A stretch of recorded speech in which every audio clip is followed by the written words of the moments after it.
Hello, I'm here today to talk to you about the Inokim OXO. I managed to get my hands on this on the weekend and I'm thrilled. I absolutely love it to pieces. I've got an Ox still as well, and I didn't think that there was much that could come close to the Ox, but this comes in far beyond it with its power. It's incredible. So I'm going to go through a few of the bits first. This is very similar to the existing, existing model on the market, the Ox, but I'm just going to go through some of the changes here, basically. So basically, you've got these new rubber grips, and you've got these orange and black grips. They did do a new grip for the version 2 of the Ox as well, which you can buy separately from your local store who supplies scooters for Inokim. So you can go to Scooting in London or Brighton for that.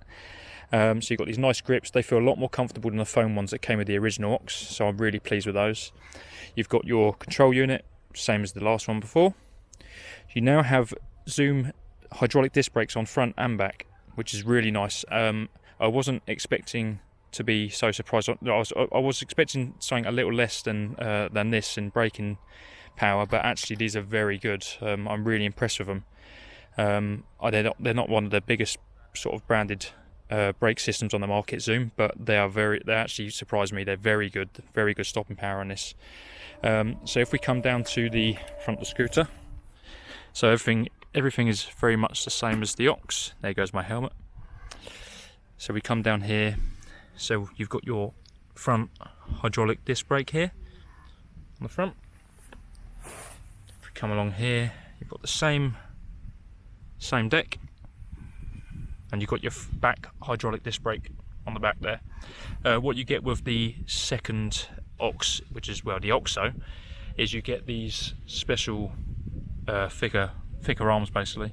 So these are a lot more sturdy than the first arms. The first arms were a little weaker. Not that anyone's going to notice these on normal roads, because it's mainly for off-road that you're going to really feel the difference in the how solid these are. You can give it a bit more of a bash around when you're out and about. You should always look after your scooter anyway, but I feel this is going to take a bit more of the brunt when you're going off-road and sort of going over lots of bumps and that. So anything that's stronger on a scooter, in my opinion, is better. So that's good that they've done that on the new version, on the OXO. What we do have a difference here is the size of the battery in the deck, which obviously you can't see because it's hidden away, but we've actually got a 60 volt 25.8 amp system inside. So again, because you've got these, what I haven't mentioned yet is obviously the main aspect of this scooter is the fact that you've got dual motors now. So you've got a hub in the front wheel as well as the back. So obviously they put a bit more juice in the scooter to help power that. And these hubs basically are 1000 watts per hub, rather than 800 watt per watt for one hub, which is what the Ox had. So these ones have dual 1000 watt motors, which peak out at 1300 watts per motor. So there's a lot of power behind this scooter. What you do have as well is the additional, obviously with that additional battery power, you're supposed to be able to obviously get the same as what the Ox did, if not a little better, because of now it's a bit more efficient. Even though you've got two dual motors now, it's supposed to be more efficient in the way that it handles travel. So I'm still got to test that, and I am going to completely drain my battery one day, almost to the point of fully draining it anyway, to see what distance this actually gets and see if it comes close to the Ox. Fingers crossed, I hope it does. It's all very tidy looking. You've got nice cable braiding around the cables and that, which is nice. It makes it look very tidy and clean. Yeah, distance, it's supposed to do around, well, they say 62 miles under the normal circumstances, but I'm probably thinking about 30 miles plus. I'd get 32 on my Ox, so fingers crossed I get 32 or more. This again can take about 130 kilograms in weight, and the weight of the scooter's gone up by about 4 or 5 kilos. It's gone up to 32 kilograms, so it's a little bit heavier. I do notice a little bit, but not too much.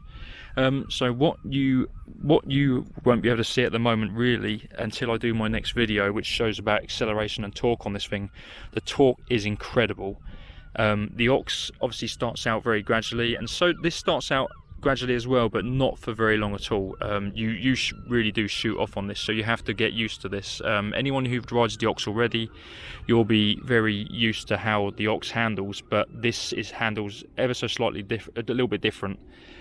So you do have a lot more torque and power in this, and you will feel it will be a little bit juddery at first, you know, like a stop-start motion, because it's very sensitive on that throttle, but you get used to that very fast, and then you realise how to control it easy. Your finger adjusts to that basically, just like it did with the Ox. At first aspect, the Ox felt very fast to me, like it did to everyone else. So yeah, it'll take you a little bit of getting used to, but not too long, to be honest. It took me sort of an hour or so to really get used to the handling on this, and now I'm back up to my old tricks on it off-road and having fun. So the acceleration is incredible, and the torque is incredible, so go easy on it when you first start out on this scooter, because it is a beast. It will take your breath away when you start accelerating on this thing, so just be very careful. You've got a top speed on this one of 40 miles per hour, which I believe probably goes up to 41, 42 at max, but I haven't pushed it yet to see that. I'm waiting for it to go on a nice straight to try that, and again, hopefully that'll be in a video soon. But no, first impressions, I'm very much liking the scooter. Things that seem to be slightly different than the Ox, in terms of things that haven't happened yet anyway. Mudguards, this is still happening. This is still loose, which is a shame, because I thought they might resolve that, but they haven't. So a bit of Loctite on that when I get home, because it hasn't obviously had any Loctite on it, so I'll be doing that. The rubber casings on the arms feel a lot more secure, which is good, because they don't feel like they're going to pop out. On my Ox, they felt, well, I lost 2 of them. I think I might have lost 3 in fact in the end, and they came out very easily, but these actually feel very secure.